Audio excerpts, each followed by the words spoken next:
ये किसी माई के लाल की औकात इस राज्य में नहीं थी। तो ये इन चीज़ों से लोग परेशान हैं। लेकिन जब बड़ा भाई से छोटे भाई ने अपना हिस्सा अलग किया, उनके हिस्से में रहा 93,000 वर्ग किलोमीटर, हमारे हिस्से में 79,000 वर्ग किलोमीटर जमीन का क्षेत्रफल, तो हमारी खेती है, हमारा खेत है, उसमें फसल लगाने का हमें अधिकार। देखिए, जिस क्षेत्र में हम खड़े हैं, निरसा विधानसभा, धनबाद लोकसभा, यहाँ बीजेपी का एमपी भी है और बीजेपी का एमएलए भी है।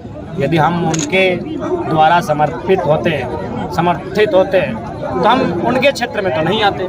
ये चूँकि आज झारखंड में कैसी विचारधारा का उदय हुआ है जिसका तोड़ फिलहाल तो उनके पास नहीं है। ना हमें खरीद पा रहे हैं, ना हमें डिगा पा रहे हैं, तो इसलिए वो तोड़ निकाल रहे हैं। कभी जाति सूचक शब्द कि जातीय आंदोलन है, तो कभी किसी दल का टैग लगाते हैं। कुल मिलाकर आज के डेट में जो हिम्मत हम लोग कर रहे हैं आसान नहीं है। एमपीएल के गेट में खड़ा होकर एमपीएल को उनकी गलतियों को गिनाना, टाटा जो दुनिया की नामी गिनामी कंपनी जो सेंट्रल को फाइनेंस करती है, उस पर सवाल खड़ा करना, बाकायदा गंभीर सवाल आरोप लगाना, संसद की मौत तक का आरोप लगा देना, ये किसी माई के लाल की औकात इस राज्य में नहीं थी।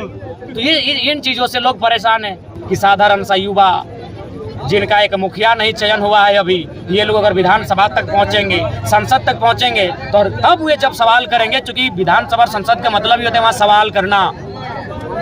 जब वहाँ सवाल करेंगे तो हर किसी का पेट में दर्द होगा, इसीलिए लोग भ्रमित करते हैं ताकि हमारे रास्तों में रोड़ा बन सके। बाकी ऐसा कुछ नहीं है। आप बाकायदा आप लोगों ने भी रिपोर्टिंग की, माएँ बहनें आई थी ऑनलाइन, जब आप लोग लाइव थे और हमें चंदा दिया गया, हमने बिल्कुल भी इनकार नहीं किया कि क्यों दे रहे हैं।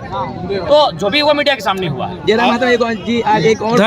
धनबाद संसदीय चुनाव क्षेत्र जो है, एक तरह से देखा जाए तो बाहरी वोटर इसका निर्णायक करते हैं, तो इस पर कैसे पार लगाएंगे जयराम? देखिए, मैंने शुरू से कहा ये लड़ाई बाहरी भीतरी की नहीं है।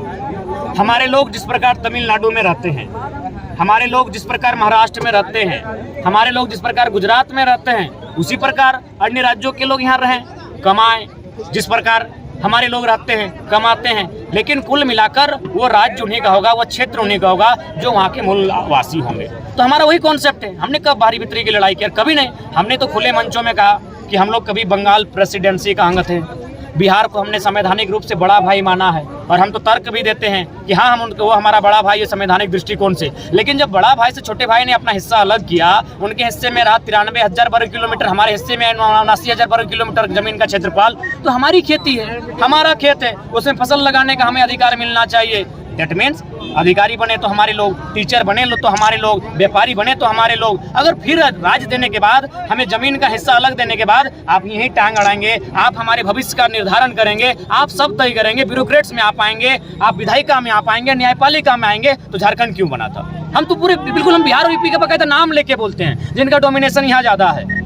बंगाल का भी जोड़ते हैं कि आप राज्य क्यों बना था? भाई, आपका भी राज्य है, आपकी भौगोलिक सीमाएं हैं, किसी के रोटी को छीन रहे हैं, किसी के हक अधिकार को वंचित कर रहे हैं आप। ये कहाँ का न्याय है? अभी सिंहभूम में आपका फिजिकल टीचर का बहाली आया, जिसमें आप 26 में से 3 झारखंड को, 16 यूपी को। कहाँ, किस राज्य में इतना अन्याय होता होगा? किस राज्य में इतना अन्याय है? बताइए। हम कहीं गलत, कोई बाहरी भीतरी नहीं है। ये राज्य हमारा है, प्राथमिकता हम चाहते हैं, हमारे लोग पहले आए, ये हम लोग चाहते हैं, प्रायोरिटी हमें मिलनी चाहिए। ये क्षेत्र हमारा है। हमारे लोग अन्य राज्यों में जिस प्रकार बस बसाव करते हैं, रहते हैं, कमाते हैं, व्यापार करते हैं, अन्य राज्यों के लोग उसी नजरिए के साथ, उसी व्यवहार के साथ यहाँ रहे, बसे, कमाए, हमें आपत्ति नहीं। सबसे पहली बात, झारखंड में जो नियोजन नीति लागू होनी चाहिए, उसमें एक बहुत बड़ा वर्ग जो आता है ओबीसी, आप उसे बहुत संकीर्ण और घृणित मानसिकता के साथ माननीय मुख्यमंत्री ने हाशिए पे लाके रखे हैं। सबसे पहले उनकी जो रिजर्वेशन की दायरा है उसे बढ़ाकर, और बाकी जो जनरल वर्ग आता है उसमें भी जनरल 1, जनरल 2 कर दीजिए। एक जनरल वर्ग ऐसा रहने जैसे झारखंड के ही लोग अप्लाई करेंगे। देखिए, नीति हर तरह से बनती है, और कई शायद तमिलनाडु की चर्चा हो रही थी, वहाँ जनरल 1, जनरल 2 के तर्ज पर, अगर मेरी जानकारी सही है, अगर नहीं है तो आप उस तरह परिभाषित कीजिए। एक जनरल रहने दीजिए जिसमें जिस पर BC1, BC2 है।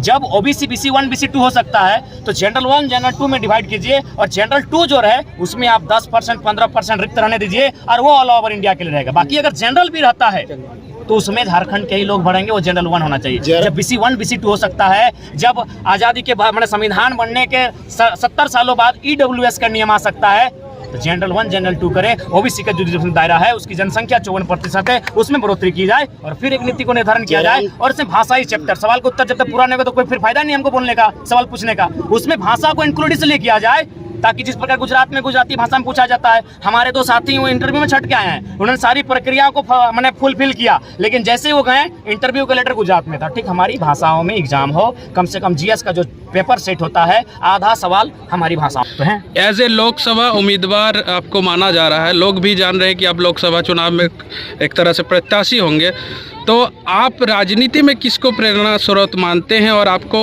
पहले लोग जाने तो कि किसको आप प्रेरणा लेकर चल रहे हैं? देखिए, अगर राजनीति में प्रेरणा की बात कही जाए तो हमारे झारखंड की बात कही जाए, विनोद बाबू हैं, कॉमरेड ए.के. रॉय हैं, जिन्होंने आजीवन संघर्ष किया। आज गुरु जी के पुत्र जो मुख्यमंत्री है तो गुरु जी को इन्होंने ही तैयार किया।